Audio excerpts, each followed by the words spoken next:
Hello, we're back. We're going to continue the discussion on the ASEAN integration. Alam niyo po, naririnig niyo na yung mga words na yan, ASEAN integration, economic integration. Alam niyo po, isang taon na yung pinag-uusapan natin. Ano? Pero parang binabaliwala lang natin. Ngayon pinag-uusapan natin si Grace po, si Marcos, si Duterte, kung sino pang tatakbo, saan tatakbo si Alan Cayetano, anong gagawin ni Trillanes. Alam niyo po, that's our politics and that is equally important. But understanding foreign policy, understanding our neighbors, in this right on this episode, this segment, we'll discuss the issue of why, the importance of integration. Ano kaya wag na tayo sumali? Ano kaya hindi mangyari? What are the consequences and where will trade go? Or where will our economy go? With us, we have Tony Abad, Attorney Tony Abad, and who'll help us understand this issue. Earlier, before the show, you were telling me, pag hindi tayo nag-integrate with the rest of the 9 countries in the ASEAN, even local business will actually suffer the consequence of the action of trying to be singled out in the Philippines. I'm trying to understand that part. How? Di ba local industry? You are with the food security. You have to understand movements of food. Yes. And without food, mamamatay yung bayan. I don't care how much money you have and GDP and whatnot. Kung kulang tayo sa food security, we're gone. We're dead. How is it that it'll be to our disadvantage if we do not integrate? Meaning coming into the bigger whole. Yeah. Weird. Well, we like to paint scenarios that are filled with doom and gloom. No? Especially many of our local industries, our agricultural sector, looks at international trade and investment as something to be feared because of the competition that it brings. Trade barrier. Well, because when the trade barriers are down, they feel that now your buyers will be comparing your product to another product coming from another country. Good for the consumer, bad for the one who runs in the country. Now, the thing is, he's scared that if we officially join ASEAN and we have the integration, it's going to make him suffer. The truth is, whether or not you're in ASEAN, you will suffer. That part, please help Okay. explain that part to me. Okay. Because integration happens also, I guess it will happen on a policy and legal level when we come up with Policy, yes. agreements, protocols, and treaties saying, oh, we'll become part of one community. Measurements to operate. Yeah. But there's also de facto or the real integration, which happens because of technology, because of human behavior, technology, and population growth, and the ease by which we now communicate with each other, we move things and people faster. So trade barriers are broken apart. Yeah. We can bring products in left and export products. And they could come in now legally or illegally. That's the problem. Let's look at the chicken industry. May kliyente ako ganyan eh. Oh. Malakas sila gumawa ng manok, marami silang broilers, marami silang iniempleyo, and food security, they play a very big part of food security kasi malaki sila eh. Malaking malaki. I mean, they do so many tons of chicken per week or per day. What happens to them if chicken from Thailand and Vietnam are imported at half the price? Because doon, one, their irrigation is more natural, hindi gaya natin. Two, the feeds are not taxed heavily and they're not burdened, the farmers. Three, they're even subsidized by their governments. Tayo baliktad. Paano naman sila? Paano yung industriya? Paano kung di na tayo gumawa ng manok? How can that be good for the country if we're importing all our chicken and all of a sudden they say, taasan natin ngayon yan na wala nang gumagawa, 200 pesos per kilo. Hindi kaya? Yeah. Well, theoretically, economists will say that's how things should happen in a larger economic union. You start specializing. That's the way it should be, is what you're saying. Well, that's the way it should be. But actually, what will happen is, I think, our chicken industry and all our other issues will actually get stronger. You believe it'll get stronger, not weaker. Not weaker. But if you're selling at 120 and imports come at... Remember there was a time we were importing from America and tapon nila yung mga wings. Ayaw nila yun eh. Gusto nila yung breast. Thighs. Oh, they like the breast. Oh, they like the breast. Tayo baliktad. Gusto natin yung thigh. But they were importing it a third of the price. Wasn't that bad for our industry here? Well, it's only, again, that's economic reality. The problem is...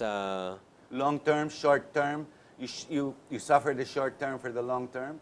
Or is it the theories lang? Well, if you postpone your suffering, Ganun din, you suffer then you eventually. suffer So ganun din. eventually in the long term. Oo. I'd rather you pay now than suffer Yeah. later. But what actually happens when, and this has already been proven many times over, when you open up an industry and it faces the fear that it was, that it had put forth, that, So you either there'll be a improve or you flood. get out. Oftentimes, You improve. you improve. Most often, I think maybe 90% of the time, they improve. And the few just decide, we'll get out and we'll move into another industry, or we will move to a different level of the chain. In other words, if I was growing chickens before, maybe next time I will be cooking chickens and serving it, packaging it. But coming food up with- security-wise, kung ikaw ang presidente ng Pilipinas, how will you decide this? Sali ako sa ASEAN integration, pero papatayin ko yung security natin ng food. We will be importing it more. However, for much cheaper, for half the price. Yeah. Well, food security is not necessarily self-sufficiency. You see, Oo nga, no? Yeah, okay. it's how you, well, Yeah, sige. one strategic approach is, of course, the old style. You store, you Correct. buffer stock, no? And you produce it internally. Well, you don't have to produce it internally. As long as you get it and prepare it for the time of disaster or the time of conflict. It's not, yeah. Okay, I see the difference. Oo. Yeah. Basta It's not- meron ka security, Yes. hindi sufficiency na galing sa iyo. Oo. Not necessarily. Because somebody who is starving, but in a self-sufficient agricultural economy will tell you, I don't have food security. We were producing a lot of rice, but I can't afford it because it's so expensive. So in a way, it's how are you defining the food security? Can you say one is better, one is a better position? Would you rather be food sufficient? Would you rather be food secured? I'd rather everybody be food secured. I'd rather that the poorest Filipino Food secured. has all his basic nutritional requirements, whether it's imported Iba naman yan. or- Medyo nutrition na naman yan eh. Oo. But basic food. Wouldn't you rather we produce our own and we have it? So, kung nagkagulong mundo, they start nuking each other, di ba? The rest of the ASEAN and the rest of the world. Parang Tayo naman, sige mag-away kayo, pero kami, gumagawa kami ng aming pagkain. doomsday preparation. Oh, doomsday. Parang ganon. Oo. I mean, there's two schools of thought. Eh. Yeah. Sufficiency, we make our own, we have our own, and we're pretty close to that. Whether it be rice, poultry, we're not too far off. Yeah, we can produce, I think, all our basic needs. Yes, we have. We can. Yeah. Rice is only 10%. We're only 10% off, di ba? Yeah. Well, that's the thing. You don't have to, because you can say self-sufficiency doesn't have to be 100%. You don't have to force the production. In other words, you allow importation, but you continue your production. You continue production. But what is better? 100%? Ang Amerika ba, food sufficient sila? I mean, if the whole world blew up and the 50 states of America stayed together, kaya ba nila? Alam ko, Russia hindi. Russia is dependent. They're suffering now with the sanctions. Iran is suffering. Yung sufficient lang kaya. I know pharmaceutical, hindi pwede. Just totally impossible. Yeah. But food sufficient. Hindi But I think magugutom yung taong that's bayan. why the pragmatic way to think about it really is that as long as the world conducts itself the way it has, trade has always managed to still produce, what you What we require today. what you require that you are not able to produce sufficiently. And I think Aren't you confused with the way the world is going? For example, the Middle East, Russia, Russia trying to implode Syria. America does not know they fight other people's wars. In the process, as Donald Trump puts it, sila pa nakakautang sa Japan at China when they're the ones and it's their markets that built those countries. Europe, who's not sure of where they're going, but they're stagnating. Japan, which is totally self-sufficient even with their debt, sa kanila lang yung debt nila. And you've got the ASEAN. And even in the ASEAN, I mean, as of late, you've got Thailand. They're bombing Thailand. It doesn't make sense. Thai, of course, we've got a problem with leadership, our politics, our elections coming up. You're a lawyer, you're an economist by a profession. All of these actions, reactions, phenomena that's going on around the world, it does not allow for past studies, or does it? Do your studies allow for all these different things that are going on today, things you've learned in the last 40, 50 years that has made you an expert? In fact, you're a lecturer for it. Hindi ka ba naguguluhan sa mga nangyayari? Well, I think the world, O ganun lang talaga? world You will just always, I think the world will always be this way. You're still an optimist. Yeah, I mean, you just have to continue and proceed the way you would, I know, yesterday and tomorrow. And it's true, you should actually be preparing for contingency. In fact, that's one thing this country should be preparing for. But overall, in the long run, I think the world will be better off with integration. The rather whole than- world? Yes, the whole world. In other words, Global trade. maybe the problems that we face is because we tend to go against this natural tendency towards integrating. But it's and- anti-capitalism as well, or anti-business. Because business, huwag mo mapasukan market ko, akin to. If I try to create barriers, even better. Well, Of course. Okay.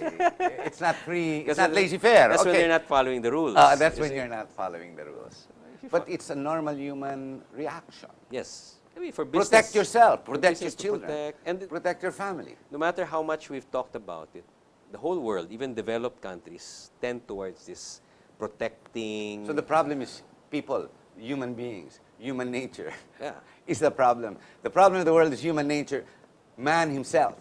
That's why you integrate. That's why you throw yourselves into the pool, no? And then that's where you find your strengths. You find possibilities for cooperation on this end, and it creates a new dynamic.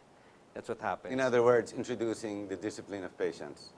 Well, patience, And politics, which yeah. is addition, not subtraction. Or it enhances politics. But politics becomes more important in the sense that it's a politics that is responsive to this integrated system, It is. which means that It is. the kind Agreed. of Politics. the kind of leaders that we're used to, probably they're not the kind that Yeah. we need for the next generation. And the world is becoming more complex. We are going to require, or every country for that matter, is going to require leaders who are competent towards trade, economic trade, movement, integration. Di ba? Iba na yung labanan ng mundo, hindi na gera, no? And you have to have this sort of sixth sense for what's happening in the rest of the world. You're not confined to your little town or city kind of thinking na ako yung dito, ako yung boss dati dito. Kung ano sasabihin ko, yan ang It's doesn't work anymore that way. We're going to have to take another short break. Ladies and gentlemen, we hope na susundan niyo tayo. I'm trying to make it as simple as possible so it can relate to both you and I. When we come back, we'll talk about the world in general, but we'll also try to touch some topics that are very sensitive to us. Well, I'm not sure we can put the whole last episode into that. Very quickly, I'll already I'll advise Attorney Abad already, the anti-dumping, for example. Of course, we've tackled a lot of the parts of the ASEAN integration, but let's look at the competence that we will require of leaders, of world leaders, or ASEAN leaders, so that we can go about integration, or better yet, economic prosperity. We'll be right back.